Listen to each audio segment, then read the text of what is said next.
28শে ফেব্রুয়ারি আসে, 28শে ফেব্রুয়ারি চলে যায়। গ্রামের খেটে খাওয়া নিরীহ নারী পুরুষ যারা সেদিন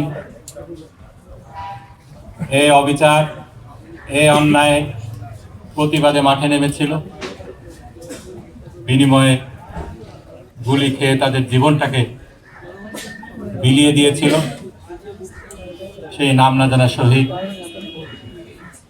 সেই নাম না জানা নারী পুরুষ, তাদের কথা আমরা ভুলে যাচ্ছি, তাদেরকে সেভাবে আমরা স্মরণ করছি না। সেই পরিবারগুলা কোথায় আছে, কিভাবে আছে, সেই খোঁজ খবর আমরা রাখতে পারছি না। এটা জাতি হিসাবে আমাদের ব্যর্থতা। শতাধিক মানুষ, শুধুমাত্র পুরুষ না, বরং এখানে মহিলাও ছিল অনেক। তাদের ভাগ্যে কি হয়েছে, তাদের পরিবারগুলা গত 10-12টি বছর কিভাবে সাফার করেছে, তার কোনো তদন্ত হলো না, তার কোনো বিচার হলো না। এটা আমাদের সামষ্টিক ব্যর্থতা বলে আমি মনে করি। এই যুদ্ধাপরাধ ট্রাইব্যুনাল যখন গঠিত হলো, তখন আমার ছোট ভাই আরমানের মতো আমারও ডুয়েল ক্যাপাসিটি ছিল। আইনজীবী হিসাবে আমাদের যে ডিফেন্স টিম ছিল, সেটার কেস ম্যানেজার হিসেবে দায়িত্ব পালন করেছি।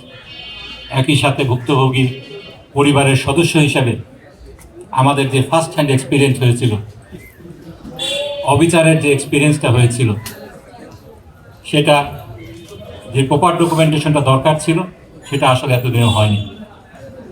স্কাইপ কেলেঙ্কারির কথা আমার সিনিয়র বন্ধু বললেন। এর আগে যে ঘটনাটা, আরেকটি কেলেঙ্কারি হয়েছিল, সেফ হাউসে নিয়ে এই সাক্ষীদেরকে টিউটরিং করা হতো, যা আইনে রীতিমতো নিষিদ্ধ। এটার বিষয়ে যখন আমার দেশে রিপোর্ট আসলো, এটাকে আউটরাইট অস্বীকার করা হলো।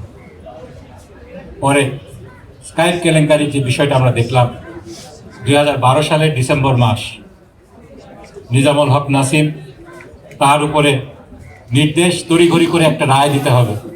শিরোনাম হয়েছিল গভর্নমেন্ট গেছে পাগল হইয়া, তারা একটি রায় চায়। এটাই ছিল স্কাইপের কথাবার্তা সেই জিয়াউদ্দিনের সাথে নিজামুদ্দিন নাসিমের। সেই সময় আমরা দেখলাম আদালত প্রাঙ্গণ থেকে সেই সাক্ষীকে কিভাবে তুলে নিয়ে যাওয়া হলো এবং তাকে পাওয়া গেল পরবর্তীতে ইন্ডিয়াতে। সবচেয়ে অবাক করা বিষয় ছিল, দেশি বিদেশি মিডিয়া যে নীরব ভূমিকা পালন করেছে, ক্ষেত্র বিশেষে ফ্যাসিবাদের দোসর হিসেবে কাজ করেছে, গোটা বিষয়টাকে যেভাবে ইগনোর করে গিয়েছে, উপেক্ষা করে গিয়েছে, সেটাই ছিল সবচেয়ে অবাক করা বিষয়। ইকোনমিস্টে যখন স্কাইপ কেলেঙ্কারির বিষয়টা প্রকাশ পেল, তার 2 দিন আগে আমার মনে আছে, নিজামুল হক নাসিম সে দম্ভ ভরে তাড়াতাড়ি কেসটাকে করতে হবে, রায় দিতে হবে, এই জন্য রায়ের ডেট দিয়ে দিল। কিন্তু পরবর্তীতে ইকোনমিক্সে যখন এই স্কাইপ কেলেঙ্কারির ঘটনা আসলো, সে 11 তারিখে তাকে রিজাইন করতে বাধ্য হলো। সে পরবর্তীতে ফজলে কবিরকে সেই ট্রাইব্যুনাল 1-এর চেয়ারম্যান হিসেবে নিয়োগ দেওয়া হলো এবং আমরা দেখলাম ফেব্রুয়ারিতে সেই রায়টি দেওয়া হলো।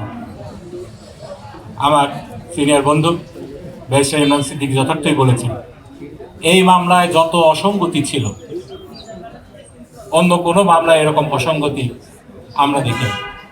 তা সত্ত্বেও সম্পূর্ণ অন্যায়ভাবে, একটা খালি ঘটনা বলি, ইব্রাহিম কুট্টি নামে একজনকে হত্যা করা হয়েছে। সেই হত্যার পরিপ্রেক্ষিতে একটা এফআইআর দাখিল হয়েছে। সেই এফআইআরটা আমরা কোর্টে দাখিল করেছি। সেটার সত্ত্বেও সেখানে আল্লামা দেলোয়ার হোসেন সাঈদীর নাম ছিল না, এই ঘটনার সাথে তার কোনো সংযোগ ছিল না। তারপরে এই মামলায় তাকে মৃত্যুদণ্ড দেওয়া হয়েছে। এটা যখন আমরা কোর্টে দাখিল করেছি, এটা সত্যতা যাচাই করার জন্য তৎকালীন অ্যাটর্নি জেনারেল স্বয়ং সেই বরিশাল কোর্টে গিয়েছে, যে এই ডকুমেন্টটা আমরা কিভাবে পেলাম, এটা নিয়ে হম্বিতম্বি করেছে। তারা চুরি করবে, চুরি ধরায় দিতে গেলেও তখন এটা ছিল আমাদের অপরাধ। বিশাব আলী হত্যাকাণ্ডে তার ভাই এর ঘটনার সাথে আল্লামা দেলোয়ার হোসেন সাঈদী যে জড়িত ছিলেন না, এটা সাক্ষী দেওয়ার জন্য আদালতে এসেছিল, তাকে সেখান থেকে অপহরণ করে নিয়ে যাওয়া হয়েছে। এরকম অবিচারের ঘটনা আমরা প্রত্যেকটা মামলায় দেখেছি। উচ্চতর আদালতকে ধন্যবাদ দিতেই হয়। এটিএম আজহারুল ইসলামের মামলায় শেষ পর্যন্ত স্বীকার করে নেওয়া হয়েছে এটা ছিল ট্রাভেস্টি অফ জাস্টিস, বিচারের সাথে মশকরা, বিচার নামের প্রহসন। এই মামলায় আদালতের পক্ষ থেকে এই ভিকটিমের কাছে ক্ষমা চাওয়া হয়েছে। আমি মনে করি এই মামলায় যাদেরকে, এই ধরনের মামলায় যাদেরকে এইভাবে অন্যায়ভাবে হত্যা করা হয়েছে, বিচারিকভাবে হত্যা করা হয়েছে, প্রত্যেকেই এই রাষ্ট্রের কাছে ক্ষমা, রাষ্ট্রের কাছ থেকে সরি একটা পেতে পারেন এই আদালতের রায়ের আলোকে।